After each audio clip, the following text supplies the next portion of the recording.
हमें पूछते जाते हैं रूल्स ऑफ ऑफर। आज हमने स्टार्ट किया था रूल्स ऑफ ऑफर के साथ ऑफ क्रिएटिंग लीगल रिलेशंस। बताओ मुझे इसका मतलब क्या था, लीगल रिलेशन का मतलब क्या था? कॉन्ट्रैक्ट होना चाहिए जो लीगली बाउंड होना चाहिए। मतलब अगर एक बंदा भी फेल हुआ उसकी एक्टिविटी करने के लिए, उसने जो बोला था वो प्रॉमिस करने के लिए, तो उसको अपन सीधा किधर कोर्ट रूम में खड़ा कर सकते। इसका एग्जांपल देखा था कि राम ने शाम को इनवाइट किया कि तू आज मेरे बच्चे की पार्टी है, तू आ जाना। राम ने एक्सेप्ट भी कर लिया और सॉरी शाम ने एक्सेप्ट किया और शाम नहीं आ पाया, तो इसको क्या बोल दिया जाएगा? शाम कहीं पर भी लीगल रिलेशन कहीं एग्जिस्ट नहीं करता है, इसके लिए वो लायबल नहीं रहे। ये एक एग्जांपल है सिर्फ और सिर्फ सोशल इन्विटेशन का। समझा सोशल इन्विटेशन क्या होता है? चलो, और अगर राम ने उसको बुक किया, किसको? शाम को, कि भाई एक काम कर, तू मेरे बच्चे की बर्थडे पार्टी में ये कर, क्या बोलते, परफॉर्मेंस दे तेरे मैजिक शो का, 50,000 रुपया मैं डन करता हूँ। उसने डन किया और ये बंदा बच्चे की पार्टी में आया ही नहीं, तो क्या है, उसको कोर्ट तक खींचा जा सकता है क्या? हाँ, खींच के लेके जा सकते हो उसको कोर्ट। इसको क्या बोलते हैं? Legal relationship. समझा? इस बाद में पढ़ेंगे the offer must be expressed or implied. Expressed मतलब sorry, the offer must be certain, definite and not वेग। सर्टन का मतलब एक स्पेसिफिक होना चाहिए, डिफिनाइट मतलब औकात में होना चाहिए, लिमिट में होना चाहिए, एंड नॉट वेग मतलब फेक नहीं होना चाहिए। सर्टन मतलब कि जो ऑफर है ना वो एकदम स्पेसिफिक होना चाहिए। I want to sell my car for 30 और 40,000, ये ऑफर नहीं माना जाएगा क्योंकि ये अनसर्टन है। I want to sell my car for ₹30,000, ये ऑफर है क्योंकि ये सर्टन है। डिफिनाइट लिमिट के बाहर है। मैंने बोला कि आई ऑफर यू ₹1 करोड़, फिर बोला कि जाओ धरती के 4 चक्कर मार के लाओ, तो ये लिमिट के बाहर है। और वेग मतलब जो फेक है। मैंने बोला 1 करोड़ रुपए तो मेरे को एलियंस दिखा दो, एलियंस है ही नहीं तो बेचारा कहाँ से दिखाएगा? मतलब ये ऐसी ऑफर है जिसमें उसको बंदे को पता ही नहीं है what to accept. Offer in which the acceptor doesn't know what to accept. बराबर। उसके बाद में पढ़ा था the offer must be expressed or implied. Expressed मतलब एक तो बातों से, और इम्प्लाइड मतलब एक्शन से। एक्सेप्टेंस तुम बातों से भी कर सकते हो और इससे भी कर सकते हो, इम्प्लाइड से भी कर सकते हो। समझा? चलो, the offer must be distinguished from invitation to offer. इसके ऊपर तारे तारे तारे क्यों? क्योंकि ऑफर और इनविटेशन टू ऑफर बहुत अलग होता है। कैसे पहचानेंगे ऑफर और इनविटेशन टू ऑफर में क्या फर्क है? इंटेंशन, जिसने ऑफर रखा है उसका इंटेंशन क्या था। अगर मैं वो जो स्टेटमेंट बोला उसके साथ अगर एग्री कर दूं, बराबर, और दोनों बाउंड हो जाए, दोनों लीगल रिलेशनशिप बाउंड हो जाए कि लीगल रिलेशनशिप बन जाए, तो इसको क्या बोलेंगे? ऑफर। लेकिन अगर उसने कुछ ऑफर रखा, बराबर, उसने कोई स्टेटमेंट रखा, वो एक्सेप्ट करता हो, उसके बाद और एक प्रोसेस है और उसके बाद वो ऑफर जो है वो एक्सेप्टेंस में वो ऑफर रहेगा, तो पहले वाला जो उसने स्टेप किया ना उसको क्या बोलते हैं? Invitation to offer. जैसे इसका एक एग्जांपल देखा था कि कॉलेज है, कॉलेज प्रोस्पेक्टस देती है, प्रोस्पेक्टस देती है, राइट? प्रोस्पेक्टस क्या हो गया? Invitation to offer. वो फिल करते हो तुम लोग, फिल करने के ऊपर कॉलेज वालों के ऊपर होता है कि तुमको एडमिशन देना है नहीं देना, वो क्या हो गया? ऑफर। समझा? चलो, ऑफर के अंदर कोई चीज ऐसी नहीं होनी चाहिए, सर्टन टर्म्स ऐसे नहीं होने चाहिए जिसका नॉन कंप्लायंस एक्सेप्टेंस पे रिजल्ट करते हैं। मतलब क्या? मैंने एग्जांपल दिया कि तुम जैसे वरुण, तू मेरी बाइक लेके जा 50,000 रुपीज में, लेकिन तू 2 दिन में आंसर कर दे यस सर नो। अगर तेरे 2 दिन में आंसर नहीं आया तो मैं समझ जाऊंगा यस है और खत्म है फिर। समझा? मैं मानूंगा तूने एक्सेप्ट कर दिया। समझा? ये वाला पॉइंट समझा? फिर उसके बाद में पढ़ा था special term of an offer. इसका मतलब क्या था कि जो भी तुम्हारे टर्म्स एंड कंडीशन है, कोई भी एक स्पेशल टर्म है, वो किधर on the face of offer होना चाहिए। वो नोटिस में लेके आना चाहिए, किसके? जिसको ऑफर किया जा रहा है उसके, एक्सेप्टर के नोटिस में लेके आना चाहिए। अगर टर्म्स बैक पेपर पे लिखा है, फ्रंट पे सिर्फ ऑफर है और टर्म्स पीछे लिखे, तो फ्रंट पेपर पे लिखा होना चाहिए कि पीछे तो देखो, मतलब पीछे तो देखो, उसका इंटीमेशन होना चाहिए कि पीछे देख लो एक बार, बराबर, पीछे तो देखो। क्या बैग वैग पैक करके बैठ गए, मस्त बैग पैक करके बैठ गई। धीरे धीरे पता है क्या करेगी, ये गेट खोल के ऐसा खड़ा रहेगी, जैसे खत्म होगा वैसे ही भागेगी। ठीक है, चल भाई मिल गया ना तेरे को, चलो ठीक है। और हाँ, वो टर्म्स को कैसे स्पेसिफाई करना है, ऐसा लिखो कि एक रीजनेबल आदमी के समझ में आ जाए। डन है, चलो। फिर एक्सेप्टेंस मतलब क्या, सेक्शन नंबर 2B, ऑफर का क्या था, सेक्शन नंबर 2 है, इसका क्या है, section number 2B, acceptance.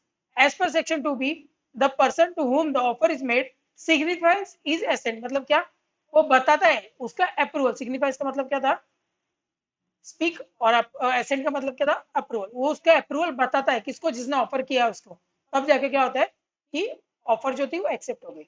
The proposal is said to be accepted. A proposal when accepted becomes a promise. तो प्रॉमिस का डेफिनेशन क्या हो जाएगा, a accepted propose, accepted offer is a promise. समझा।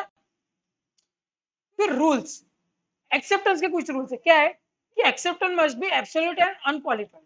एब्सोल्यूट मतलब जो ऑफर मिला है उसको हाँ बोल दे, उसके ऊपर खुद के टर्म्स मत रखो, खुद की कंडीशंस मत रखो। अगर तुमने ऐसा किया तो ऑफर क्या हो जाएगा, क्वालिफाई हो जाएगा, सॉरी एक्सेप्टेंस क्वालिफाई हो जाएगा। और qualified acceptance is not acceptance, rather it is a counter offer. Very good, it is a counter offer.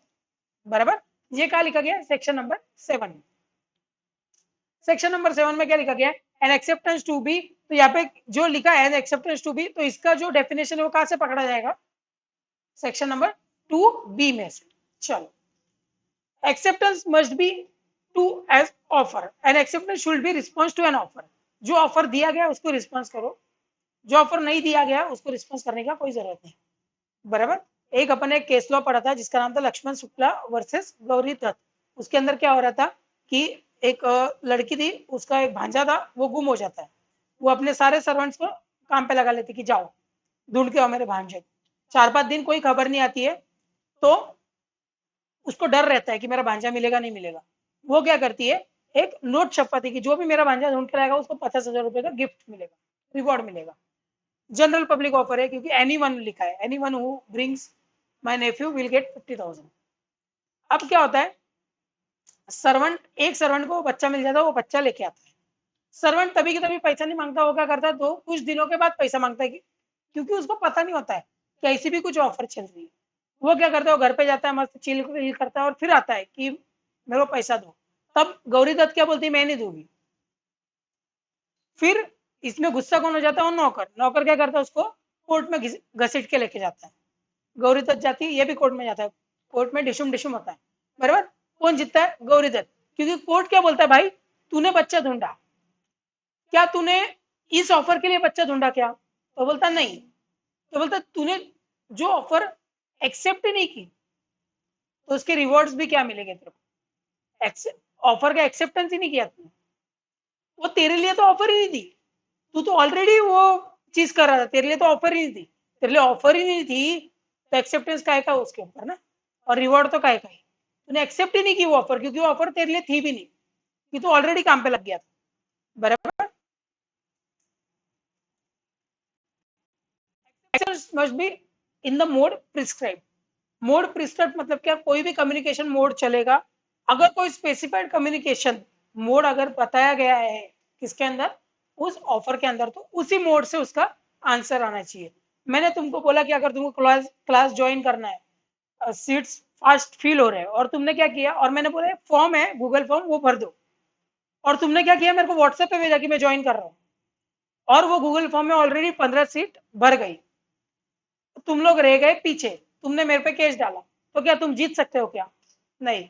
क्यों, क्योंकि तुमने गलत साइड से मोड ऑफ, मतलब तुमने गलत मोड से मेरे को कम्युनिकेट किया। समझे एक्सेप्टेंस तुम्हारा। Acceptance must be with in time specified. अगर मैंने कोई टाइम स्पेसिफाई किया है कि ये टाइम तक ही ऑफर खुला हुआ है, तो तब तक ही तुम लोग एक्सेप्टेंस दो। अगर मैंने कोई ऑफर अनलिमिटेड टाइम के लिए ओपन किया है, तो उसको क्या बोलते हैं, कौन सा ऑफर बोलते हैं, ओपन ऑफर, और एक नाम था स्टैंडिंग ऑफर, और एक नाम था continuing offer. Open offer, standing offer या continuing offer. Very good. Mere silence is not an acceptance. इसके ऊपर भी एक केस लॉ था, मतलब अगर सेक्शन के डेफिनेशन पे जाए, 2B के डेफिनेशन पे जाए, तो वहां क्या लिखा है, जो बंदा जिसको ऑफर किया जा रहा है उसने उसका सिग्निफाई करना चाहिए, क्या, एसेंट सिग्निफाई, मतलब उसका अप्रूवल बताना चाहिए। अगर वो शांत रहा इसका मतलब ये नहीं कि उसने अप्रूव कर दिया है। ऐसे एक केस था फेल्ट हाउस वर्सेस बेंटली का।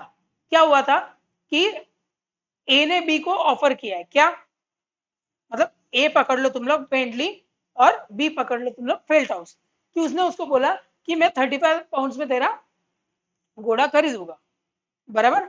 और उसमें लिख भी दिया था कि एक काम कर, अगर तेरे को एग्री है ना तो रिप्लाई करने की भी जरूरत नहीं, अगर तू शांत रहेगा तो मैं समझ जाऊंगा कि तूने ये मेरा एक्सेप्ट कर लिया। तो क्या हुआ, फेल्ट हाउस ने उसके ब्रोकर को बोल दिया कि देख ये घोड़ा ए का है, तू बेचना मत किसी को भी, डन है, बराबर। अब हुआ क्या, ब्रोकर के हाथों से वो घोड़ा बेचा गया। अब बेंटली जो था उसको आया गुस्सा, उसने क्या किया, केस, किसके ऊपर, सी के ऊपर, कि तूने मेरा घोड़ा कैसे बेच दिया। कोर्ट ने क्या बोला, देख भाई, सबसे पहले तूने क्या स्टेट किया था कि अगर तेरा रिप्लाई नहीं आया तो मैं समझ लूंगा कि ये ऑफर एक्सेप्ट हो गया। ये तूने गलत स्टेट किया था, क्योंकि ऑफर के रूल्स में लिखा गया था कि certain item of which non compliance should not result in acceptance. ये वाला रूल तूने फॉलो ही नहीं किया, बराबर। तो ये तेरा जो केस है वो रद्दी है, हम लोग लेते नहीं है, सी बेचारा अच्छा है, तू बुरा है, समझा, ऐसा करके रूल्ड आउट कर दिया, ठीक है। The acceptance must be communicated, जो भी तुम्हारा एक्सेप्टेंस है वो कम्युनिकेट कर दो, क्यों, क्योंकि वो बोला गया है किसके अंदर, डेफिनेशन में ही बोला गया है, बराबर। ब्रॉडेन वर्सेस मेट्रोपॉलिटन रेलवेज, एक केस लॉ था जिसके अंदर अपन ने देखा था कि ब्रॉडेन करके एक बंदा था, उसने मेट्रोपॉलिटन रेलवेज को बोला गया था कि मैं तुमको कोल सप्लाई करूंगा। अब मेट्रोपॉलिटन रेलवेज का जो मैनेजर था उसने मस्त सा एक एक्सेप्टेंस ड्रॉ किया, लिख भी दिया, लेकिन गलती से उसको किधर छोड़ दिया, टेबल के अंदर, टेबल में छोड़ दिया, बराबर। टेबल में छोड़ दिया तो टेबल में छोड़ दिया और याद ही नहीं था, बराबर। तो कोर्ट ने क्या बोला कि भाई सो तूने ड्राफ्ट बनाया था, तूने अभी तक अप्रूवल तेरा कम्युनिकेट नहीं किया था, तो ये ऑफर है ही नहीं, ये एक्सेप्टेंस है ही नहीं, कॉन्ट्रैक्ट है ही नहीं, समझा। चलो, एक्सेप्टेंस बाय कंडक्ट, तुम लोग कैसे भी एक्शन से भी एक्सेप्टेंस कर सकते हो, एक तो वर्ड से हो सकता है या तो एक्शन से हो सकता है। वर्ड से मतलब हाँ भाई मैं करने वाला हूँ, या तो उसकी जब कंडीशंस लिखी गई है वो कंडीशंस तुमने फॉलो करना स्टार्ट कर दी, इसका मतलब क्या हो गया, एक्सेप्टेंस हो रहा है कहीं ना कहीं, बराबर। चलो, प्रोवाइड क्या करता है कि performance of condition of the offer is an acceptance, बराबर।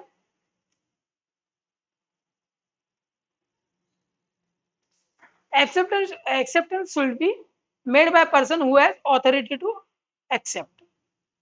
इसमें अपन ने एक पावर वर्सेस ली का एक केस लॉ देखा था, जहां पे क्या हुआ था, एक बंदे ने स्कूल में अप्लाई किया हेडमास्टर की पोजीशन के लिए, तो कुछ कमिटी थी उसने उसका अप्रूव कर दिया, लेकिन कम्युनिकेट नहीं किया अब तक। तो उस कमिटी का एक मेंबर जाके इसको बोल के आ गया कि अप्रूव हो गया है, और उस कमिटी मेंबर के हाथ में तो था भी नहीं कि तेरे को कम्युनिकेट करने का पावर दिया है। तो इसने इसके अगेंस्ट, पावर के अगेंस्ट में उसने क्या किया, एक स्टेप उठाया, समझा। अब क्या हुआ, ये मस्त टाई वाई लगा के गया स्कूल में, पढ़ाना स्टार्ट किया, प्यून ने आया इसको भगा दिया, बराबर। ये हो गया गुस्सा, इसने पूरी कम्युनिटी पे केस डाल दिया। तो कोर्ट ने क्या बोला कि ये जो बंदे ने तेरे को बताया वो ऑथराइज ही नहीं था एक्सेप्ट करने का, तूने कैसे बताया तेरे को, बात नंबर 1, बराबर। अभी देख, तो कोर्ट ने क्या बोला, it was held that acceptance by the unauthorised person is no acceptance, therefore the school is not liable to appoint or compensate a, मतलब तुमको ना ही अपॉइंट करेंगे ना ही कंपेंसेट करेंगे पैसों में भी, समझा यहाँ तक, क्लियरली एक बार समझा। नोट्स चाहिए तो अवेलेबल रहते हैं अपने डिस्क्रिप्शन बॉक्स में, चलो बढ़िया। रुको एक सेकंड, लेकिन